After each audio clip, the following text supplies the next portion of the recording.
தமிழ் பேசுகிற எல்லாருக்கும் வணக்கம். இந்த வீடியோவில் 10th 480லேருந்து அந்த 500 மார்க் வாங்குறது எப்படி அப்படிங்கிற மாதிரி தான் அந்த வீடியோவை பார்க்க போகிறோம். வீடியோவை ஸ்கிப் பண்ணாமல் பாருங்கள். ஏன்னா partial knowledge is very dangerous. அதாவது கொஞ்சம் கற்றுக்கிட்டு நம்ம செயல்படுத்தணும்னா அது கொஞ்சம் ஃபெயிலியரை தரக்கூடும். அதனால தான் சொல்கிறேன். இந்த வீடியோவை திருப்பி பார்த்துட்டு கட்டாயம் இதை செயல்படுத்தி பாருங்கள்.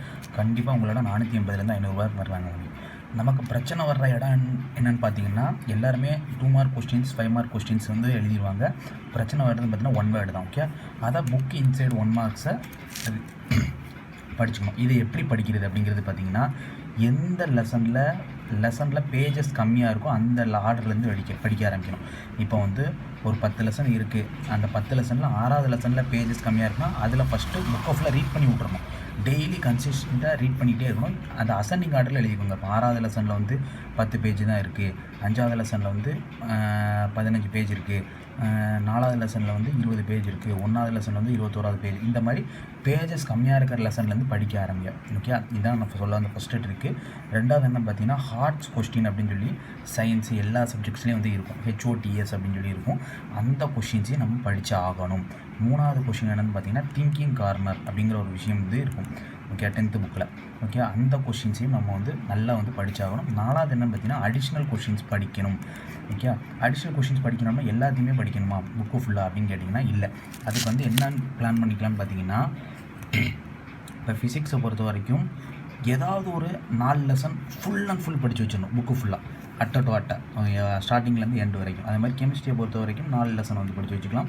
பயாலஜியை பொறுத்த வரைக்கும் 4 லெசன் படித்து வச்சுக்கலாம். ஓகே, இதை மினிமமாக நீங்கள் சேஃப் செக்யூராக வச்சுக்கணும். 5வது விஷயம் என்ன பார்த்தீங்கன்னா, ப்ராப்ளம்ஸ்.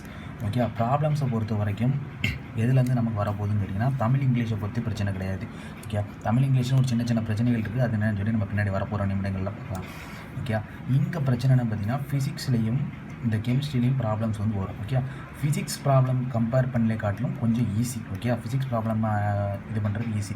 ஏன்னா கெமிஸ்ட்ரியில் ஈக்குவேஷன் ரிலேட்டடாக வந்ததுன்னா கொஞ்சம் நம்ம மாணவர்கள் கொஞ்சம் கஷ்டப்படுவாங்க. அதனால் கெமிஸ்ட்ரி கொஞ்சம் அவாய்ட் பண்ணுறது நல்லது. ஃபிசிக்ஸோட ப்ராப்ளம்ஸை நல்லா பார்த்துக்கிறது நல்லது. ஓகே, 6வது முக்கியமான விஷயம்னு பார்த்தீங்கன்னா கிராமர். ஓகே, இந்த கிராமர் பார்ட்டுக்கு என்ன தான் பார்த்தாலும் இந்த இடியம்ஸ் அண்ட் ஃப்ரேசஸ்ஸு, ஃப்ரேசல் வெர்ப்ஸு, இந்த சிலபல்ஸு, இதெல்லாம் இடியம்ஸ் அண்ட் ஃப்ரேசஸில் இதெல்லாம் கிராமர் தான்.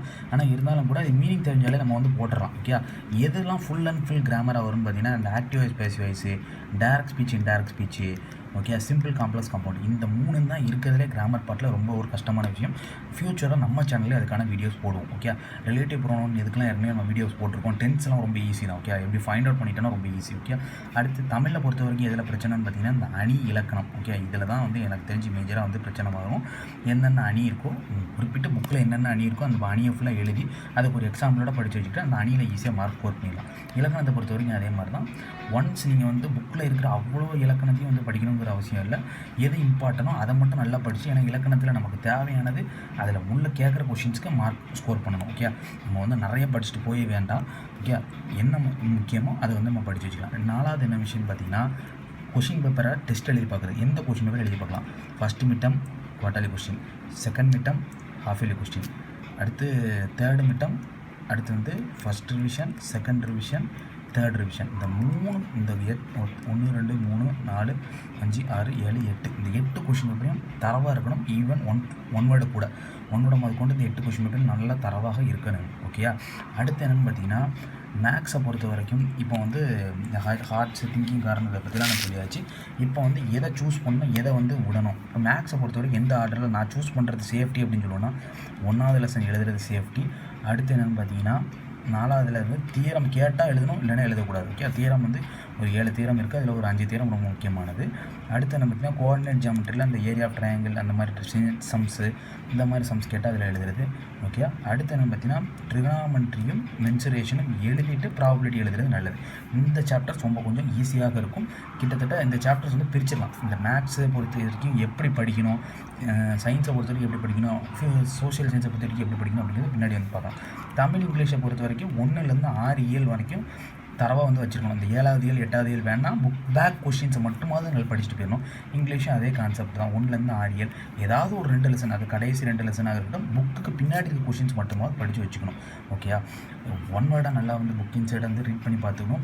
Hearts question, thinking corner. கடைசியாக ஒரே ஒரு விஷயம் சொல்ல மாதிரி தான், மேக்ஸை பொறுத்த வரைக்கும் யூனிட் எக்ஸசைஸ் ரொம்ப ரொம்ப ரொம்ப ரொம்ப முக்கியம். செஞ்சு பார்த்துக்கணும்.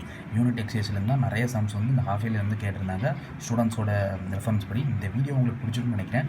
ஃப்யூச்சரில் அதுமாதிரி சோஷியல் சயின்ஸை பொறுத்த வரைக்கும் 1900லேருந்து 1917 வரைக்கும் வேர்ல்டில் நடந்த விஷயங்களும் இந்தியாவில் நடந்த விஷயத்தையும் கொஞ்சம் தெளிவாக இருந்தால் டைம்லைனை பொறுத்த வரைக்கும் ஈஸியாக மார்க் ஸ்கோர் பண்ணலாம். ஓகே, ஒவ்வொரு சப்ஜெக்ட்டையும் அனலைஸ் பண்ணி ஃபியூச்சரில் வீடியோஸ் போட்டால் மறக்காமல் இந்த வீடியோ உங்கள் ஃப்ரெண்ட்ஸ்குள்ளே ஷேர் பண்ணி விடுங்க.